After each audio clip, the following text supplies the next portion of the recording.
Yo aquí quiero mencionar un par de cuestiones que tienen que ver particularmente con México, porque así fue convocada además la reunión. En primer lugar, el papel, porque además nos toca y nos toca en el corazón a quienes estamos en Puebla, el papel de Gilberto Bosque Saldívar, embajador de México en Cuba. Habían pensado en deshacerse de Gilberto Bosques mandándolo a Cuba, un país en donde Fulgencio Batista había tomado el poder, para darle una tarea difícil. Pero no solamente le puso muchas piedras en el camino a Fulgencio, sino que estuvo del lado de quienes organizaron el movimiento 26 de julio y cayeron presos en 1953, fueron liberados en el 55 y meses, pocos, 2 meses después, primero Raúl y después Fidel, reciben visa humanitaria para exiliarse en México de manos de don Gilberto Bosque Saldívar, aquel quien había sido el salvador de entre 40,000 y 80,000 refugiados en la Segunda Guerra. Gilberto Bosque Saldívar, poblano, despreciado por Puebla, por los políticos poblanos, porque bueno, siempre que hay una luminaria, los gusanos tratan de esconderla, de devorarla. En ese tránsito, no solamente, porque fue embajador desde 1954 hasta 1964, si no me recuerdo, algo así, 54, 55. Pero uno de los eventos importantes sucedidos en la isla y que tiene que ver con México fue la invasión de Playa Girón entre el 17 y el 19 de abril de 1961. Se había configurado en México una alianza, un gran frente de organizaciones. Estaban los lombardistas, estaban los comunistas, estaban muchos todavía priistas, estaba Lázaro Cárdenas. Se viene la invasión. Lázaro Cárdenas decide tomar un avión e ir a defender a la isla. ¿Y quién opera todo esto? Con Gilberto Bosque Saldívar. Y no solamente por ahí.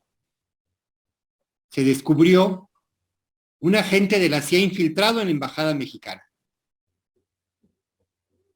Y nuevamente don Gilberto tomó el control. No solamente lo expuso, bueno, pobre cuate, le fue como en feria, dicen las narrativas, ¿no? Pero esta identidad, particularmente entre actores como Lázaro Cárdenas, que bueno, él conocía de antemano la salida de Tuxpan, del Granma, o de el entrenamiento que tomaron acá en México, los 80 y tantos, no sé si todos, porque variaba en el entrenamiento, variaba la cantidad de los que se estaban preparando para embarcarse. Pero todavía después, a través del Movimiento de Liberación Nacional en México, hubo una cantidad enorme de expresiones de solidaridad en ese momento crítico, cuando la OEA rompe definitivamente y apoya el bloqueo. Y Lázaro Cárdenas y Gilberto Bosques estuvieron presentes. Y es hasta cuando llega un agente de la CIA a la presidencia de la República, poblano también, Díaz Ordaz, cuando Gilberto Bosques dice, no, a este no lo represento, este señor yo no, con toda dignidad. Esta radicalización de la OEA no solamente implica toda la reconfiguración política de América Latina en torno al panamericanismo estadounidense, y que tuvo una respuesta en la OLAS, la Organización Latinoamericana de Solidaridad, que bueno, surge en el 67, viene lo del Che, cambia un poco de vertiente, pero se sigue manteniendo toda una dinámica, todo un flujo de, sobre todo dentro del aspecto del internacionalismo proletario, entre los partidos y las organizaciones sociales y populares del continente con relación a Cuba, de ida y vuelta. Así, hay una retroalimentación constante del movimiento revolucionario cubano y el movimiento revolucionario en el continente. Y eso es muy interesante. El hubiera no existe, dicen que dijo Lenin, pero no es cierto. Pero imaginarnos la historia de América Latina sin la Revolución Cubana, la historia de los últimos 6 décadas, es imposible.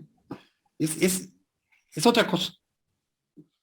Yo aquí en particular, y abriríamos la sesión para las preguntas, las intervenciones de los compañeros, pero preguntarle al camarada Paco Rosas, quien está más interesado, más integrado a la historia del movimiento y las luchas armadas en México, si realmente hubo un efecto en el movimiento armado mexicano con relación al modelo cubano. ¿Sí podrías responderlo, Paco?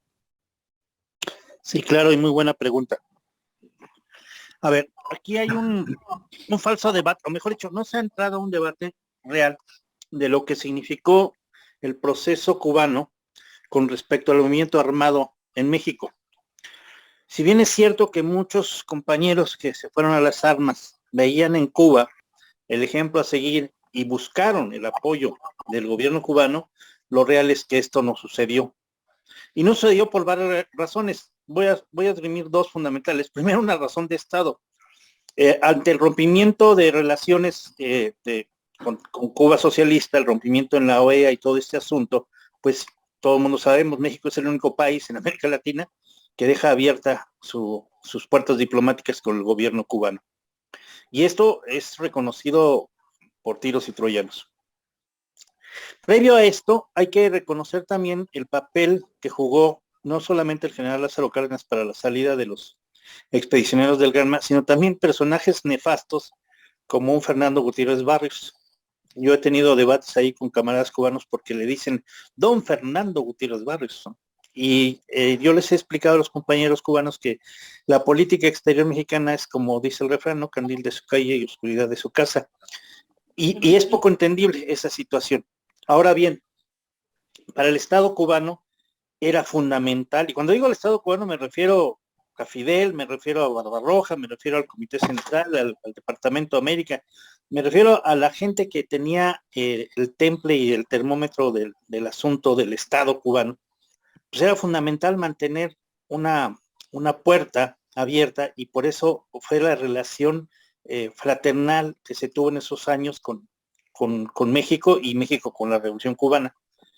Hay muchos anécdotas al respecto, pero bueno, yo nada más quisiera referirme, se han de acordar aquella operativo que hicieron los camaradas del FRAP, del Frente Revolucionario Armado del Pueblo, compañeros de Guadalajara, por cierto, varios de ellos exmiembros de la Juventud Comunista, los hermanos Campaña, López, entre otros, hacen el operativo del secuestro del cónsul norteamericano en Guadalajara, Terence Leon Hardy.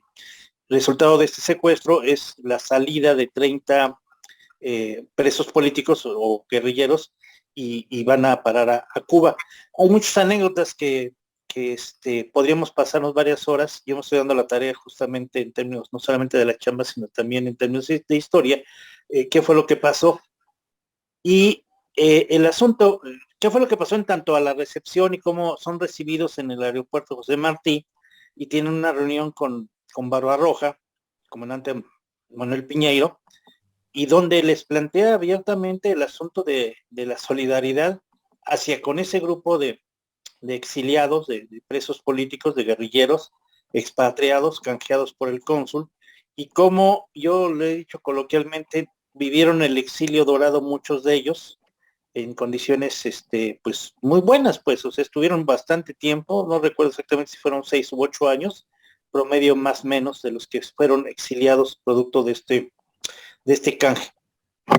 Cuba y la Revolución Cubana no iba a permitir, no se iba a dar el lujo, pues, a diferencia de Douglas Bravo en Venezuela, los guatemaltecos, el MIR chileno y muchos agrupamientos de América Latina que recibieron apoyo, el Frente Sandinista, no se diga, Cuba no se iba a dar el lujo de dar ese apoyo a los compañeros guerrilleros mexicanos del movimiento armado socialista en México, por esa razón de Estado, pues, o sea, eso implicaba romper relaciones, implicaba muchas cosas que iban a dar al traste al proyecto de la revolución socialista. Esto que estoy diciendo ha sido motivo y está siendo motivo de debate, porque incluso hubo compañeros entre comillas, que después de haber vivido el exilio en Cuba, pues al regreso, después de la amnistía, se convierten en verdaderos agentes del anticastrismo, agentes de Miami, y voy a dar un nombre, Jorge Pau Hurtado, que incluso editó aquí en México un pasquín auspiciado por Abascal, que se llamaba La Otra Cuba. Y hubo otro compañero de apellido Garnica, no recuerdo su apellido, también que salió de Cuba echando pestes, y decían algunos de ellos que estuvieron, estuvieron presos en la Isla de la Libertad, una cosa así más o menos. Ahora, hay que entender, insisto, no estoy justificando absolutamente nada, estoy dando los datos de lo que pasó, pero hay que entender, insisto, las razones del Estado cubano para primero dar asilo a compañeros. Fueron 30 en ese grupo, pero previamente Genaro había hecho otro operativo donde salió Mario Menéndez de la revista esta, ¿Por qué? Y otro grupo de compañeros de la CNR que estuvieron en Cuba. Y reitero, hubo la solidaridad de recibirlos, hubo la solidaridad de apoyarlos, estuvieron viviendo mucho tiempo en Cuba, muchos de ellos se recibieron, muchos de ellos hicieron familia en Cuba, la mayoría regresaron a México, y hay un sector de esos 30 que pues están en una tesitura de apoyo a la revolución cubana. Otros no tanto, ya acabo de dar dos nombres, Jorge Portado y Robles Garnica es el otro, pero hay más, ¿no? Pero Edna Ovalle, que también fue una compañera del movimiento armado, doctora, está escribiendo justamente al respecto de esta parte del exilio de compañeros del movimiento armado socialistas, guerrilleros de la Liga Comunista, guerrilleros del FRAP, guerrilleros de la CNR, guerrilleros de la Unión del Pueblo, que salieron exiliados. Yo hablo del grupo numeroso de 30, y que la inmensa mayoría de ellos retornaron a México. Una gran parte de esos que retornaron están en una posición de izquierda y de apoyo al proceso revolucionario cubano. Sería. Bien, muchas gracias. ¿Alguien más? Paola Amaro, por favor. Sí, buenas noches, ¿cómo están todos y todas, Margarita? El camarada Francisco, en la introducción dijiste que una vez que habías visitado Cuba, te diste cuenta que la revolución socialista no tenía vuelta atrás. Y me intrigó mucho lo que comentaste, y me gustaría preguntarte que por qué lo dices y en qué sentido. ¿Hay alguna otra pregunta para irlas acumulando, y si no, le damos salida? Bueno. Pido la palabra, se puede. Sí, a ver, por favor, Gerardo. Es muy rápido y muy breve para no quitarle el tiempo a los compañeros. ¿Qué relación tiene el movimiento de Fidel Castro con Puebla? Y esto nos lleva también a cómo se escribe la historia en cada una de las regiones, estados y a nivel nacional. ¿Por qué lo menciono? ¿Qué tanto se sabe de la instancia de Fidel Castro, el Che y todos sus muchachos antes de ir a Tuxpan? Y antes de ir a Tuxpan, el 16 de noviembre de 1956, el campamento de Fidel Castro y la tropa que lo acompañaba hicieron una escala y se entrenaron, de hecho, en Jicotepec de Juárez. Así es. Ellos estuvieron hospedados en el Hotel Mi Ranchito. Ahí fue la última escala antes de partir a Tuxpan para embarcarse en el Granma. Me parece muy curioso que los cronistas e historiadores oficiales y oficiosos poblanos no registren este hecho que fue importante no solo para la Revolución Cubana, sino fundamentalmente para la historia de Puebla. Eso sería todo. Muy bien. ¿Nadie más? Entonces, Paco, por favor. Sí, quiero presumirles un texto que desafortunadamente fue poco difundido. Ya te granma. Este es del cuate Antonio del Conde, y aquí habla justamente lo que acaba de decir el compañero respecto de lo de Puebla y su relación. Después se los paso para que lo vean con respecto al paso de los expedicionarios ahí en Puebla. A ver, yo decía y lo reafirmo, el proyecto socialista cubano no tiene vuelta para atrás por varias razones. La primera es que las organizaciones de masas que existen en Cuba están íntimamente involucradas en el proceso. Ya hablo de la Federación Estudiantil Universitaria, la FEU, hablo de la Federación de Estudiantes de Enseñanza Media, hablo de la Federación de Mujeres Cubanas, hablo de los comités de la defensa de la revolución, de la Central de Trabajadores de Cuba y de la Unión de Jóvenes Comunistas. Y todavía me faltaría, mencionar a los pioneros. Todas estas organizaciones, camaradas, son organizaciones que existen y persisten en la cotidianidad de la vida de la sociedad cubana. Obviamente, y aquí también insisto, hay que revisar los nuevos paradigmas que existen en el mundo, y en Cuba, pues obviamente con la muerte no solamente del comandante en jefe, sino de la muerte de la generación de los expedicionarios del 59, hay un relevo generacional muy fuerte, y hay cuadros, a mí me consta verlos, lo constato, no sé si el camarada Ali sea miembro del partido o de la juventud, pero hay cuadros que la verdad, uno dice, pues esto va para adelante.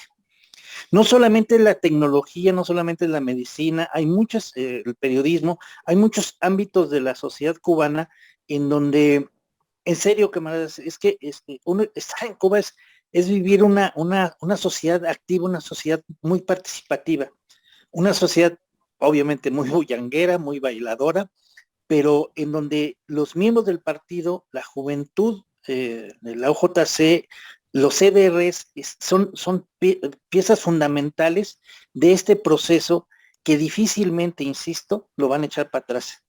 Obviamente el imperialismo, insisto, no le va a perdonar, decía Fidel, ¿no? Cuando se declara el carácter socialista de la revolución, no le perdonan a la revolución eso justamente, ¿no? Que sea una revolución socialista a escasas 90 millas del monstruo. Y esta sociedad cubana es una sociedad pues muy hiperactiva, muy crítica, ¿sí? Muy jodona, como dicen también allá, que espera mucho más. También hay una situación de desesperanza, y hay que decirlo, creo que, no creo, los comunistas tenemos que decir la verdad por muy dolorosa que sea, y si algo nos enseña Cuba es ese fenómeno de la crítica y la autocrítica. Pues hay carencias, sí hay carencias, hay errores, sí hay errores, o sea, no es el paraíso, insisto, pero es un proyecto socialista, es un proyecto inacabado, se está perfeccionando poco a poco, pero, y no es por darle la vuelta a la discusión, pero mientras el maldito bloqueo criminal subsista, difícilmente la sociedad cubana, el pueblo cubano va a arribar a mejores estadios. Hay cifras, no quiero gastar aquí la reunión con cifras, pero dense una vuelta, métanse a la página del partido, métanse a cualquier red de la isla, y hay cifras realmente pues muy escandalosas de la cantidad de miles de millones de dólares que han invertido los gringos en tanto a destruir, y cuando digo gringos me refiero al sistema, destruir el proyecto socialista. Las carencias que existen a partir del bloqueo es brutal. O sea, me quedaría corto hablando. Y no es, como dicen los Castañedas y los Joeles Ortegas, no es para justificar un estado de latente guerra que existe en la sociedad cubana, porque obviamente el golpeteo es permanente, sistemático, y pues la sociedad cubana, los jóvenes cubanos, pues quieren vivir mejor, pues como todos nosotros también queremos que nuestra familia viva en condiciones de más dignidad, y es legítimo, pero pues obviamente con las carencias que hay, pues obviamente se genera un malestar muy fuerte. Esa sería mi respuesta. Quisiera ampliar la respuesta. Adelante, José. Si te puedes acercar un poquito más a tu micrófono, por favor. Esta pregunta que hizo la compañera Paula, déjame que una pregunta internacional. Pero desde mi punto de vista cubano, le voy a dar mi criterio. Voy a empezar diciendo que el 25 de noviembre del 2016 encontraba yo en casa de Sabana y recibí una llamada de mi sobrina, Anita también. Decía, tío, ¿viste lo que salió en la televisión? Ali, acércate un poco más al micrófono, casi no se te entiende mucho. Decía que estaba sentado el 25 de noviembre del 2016 en mi casa en La Habana y recibía una llamada de mi sobrina, que también es comunista, y me decía, tío, ¿viste lo que pasaron por la televisión? Yo no tengo el televisor prendido, estoy frente a la laptop. Dice, pues enciende el televisor que se murió Fidel. Y entonces aquello, yo solamente vi a Fidel una vez, persona, y tuve que echar la mano. Pero es increíble como una noticia de alguien que tú no conoces en persona, que lo ves todos los días, la televisión, el cine, cuando sales de tu casa en un cartel, y después tú sientes esa noticia como tuya propia, te da como un pescozón en el corazón. Y lo primero que hice para medir el ambiente de La Habana en ese momento fue bajar a las 12 de la noche a la avenida Carlos III, donde yo vivo en La Habana. Ahí todos tienen su casa, en Carlos III 606. Y cuando bajo, con la excusa de que iba a comprar cigarros, puesto que teníamos muchas noticias de la oposición que decía que cuando Fidel muriera, la cosa se iba a poner buena para ese famoso cambio, que ya se iba a acabar la revolución y todo. Cuando bajo a la calle, lo primero que oigo en medio de la actividad de la noche es un viva la revolución, viva Fidel. Y yo junto con otros más que caminamos en ese momento por la calle, respondimos eso. Posteriormente al otro día, la respuesta unánime que dio el pueblo a los funerales del comandante jefe, bueno, creo que todos la conocen porque estuvo en las televisoras por mucho tiempo. Y ahí fue donde yo me di cuenta, me di cuenta de la respuesta de la compañera Paola. El relevo está seguro. No es menos cierto, como dice el compañero Francisco, el sector de la población que está inconforme, que está, como decimos los cubanos decimos obstinados cuando estamos hasta aquí, hasta los últimos, como dicen los mexicanos cuando estamos hasta aquí, que están obstinados de tanta presión económica durante tantos años, de tanta carencia, de tanta escasez. Pero hay otro gran sector, y yo digo que son la mayoría de la población cubana, que está consciente que abandonar la revolución es volver de nuevo a la neocolonial. Abandonar la revolución, le voy a decir a los compañeros qué significa. Miren, abandonar la revolución cubana significa para los cubanos que vuelvan los cárteles como el de Tijuana. Abandonar la revolución cubana significa que la mafia vuelva a ocupar los lugares de poder político como antes. Abandonar la revolución cubana significa que a lo mejor el 40 o el 50% de los niños cubanos tengan que volver a ir a los semáforos a tirar naranjas por unos centavos. Abandonar la revolución cubana significa que la mitad de la población cubana no tenga un servicio gratuito como lo tiene hoy en día a cualquier hospital de Cuba. Yo siempre pongo el ejemplo entre mi esposo y yo. Mi esposo y yo tenemos la misma operación de la vesícula. Esa operación que son 3 punticos en la panza y te sacan la vesícula por mínimo exceso. A mi esposa, que es morenista, que es lopedorista, que lleva más de 15 años en Morena, le costó 70,000 pesos la operación. A mí esa misma operación en La Habana me costó la gracia. Y mientras mi esposa en la UAP, que es una de las mejores universidades, paga 300 pesos al semestre por la carrera de su hijo, que ya se hace con matemáticas. La mía se graduó hace poco en licenciatura en lengua inglesa. Todavía estoy esperando que la universidad me envíe un solo. Entonces, la mayoría de los cubanos sabemos que esas conquistas, que sean conquistas sociales, no económicas, conquistas sociales que se han logrado a través de 63 años de revolución, no se pueden perder. No se pueden perder por un Walmart, no se pueden perder por un Chedraui, no se pueden perder por una gran bodega o por una bodega de edad. Si queremos que haya cambio, sí.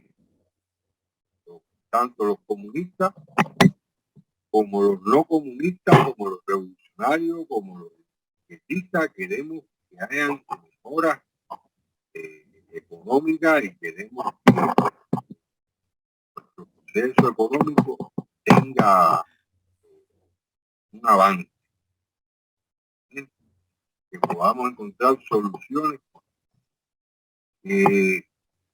Nosotros estamos, como decimos nosotros, resignados, bloqueos, y tenemos que encontrar por dónde le entra el agua, pero sin dejar la revolución. Sin dejar la revolución, porque eso sería un atraso social. Eso sería volver a la Cuba de Batista. Explicar a los compañeros que en la Cuba de Batista un Chevrolet, un Buick, un Oldsmobile, un Punteado, un Ford, la entrada costaba, o sea, el primer pago podía ser de 100, de 150 pesos. Pero no todo el mundo podía ir a atenderte y sacarte la renta. O no todos los muchachos que tuvieran una infección en la garganta o una infección de los riñones o una descomposición de estómago podían ir a un hospital a atender. Ni no todas las mujeres podían dar a luz en un hospital. Entonces, preferimos pasar cierto y determinado trabajo económico a no perder estas conquistas sociales que se han logrado. Y eso se ve garantizado en la juventud, donde créanme que la juventud, un gran sector de la juventud, piensa de la misma manera que no están reñidos con la tecnología, ni están reñidos con este mundo avanzado que hay hoy en día, ni estas formas económicas que existen hoy en día. Pero si para eso es necesario abandonar la revolución, preferimos seguir pasando necesidad y seguir pasando trabajo. Esto es lo que quería decir. Sí, quedó satisfecha la pregunta.